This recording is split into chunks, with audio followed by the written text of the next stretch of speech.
كلمة اللي يضربك اضربه على فكرة هي كلمة سلبية جدا لأولادنا. ليه؟ لأن هي بتخلق روح الانتقام.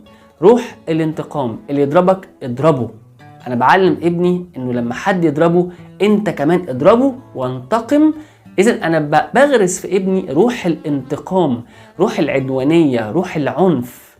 والحقيقة للأسف إن لو ابني كمان ما قدرش إن هو يضرب الولد دون أو اللي حاول يعتدي عليه، ساعتها للأسف أنا أضعفت شخصيته جدا، أضعفت ثقته بنفسه، علمته الكراهية، لأنه طبعا أكيد هيشيل من الولد ده جواه، وكمان ممكن يعلمه الغدر. ليه؟ لأن ممكن الولد ده يستناه أو ممكن ابني يستناه ويحاول يضربه من ظهره، يبقى أنا كده كمان علمته الغدر.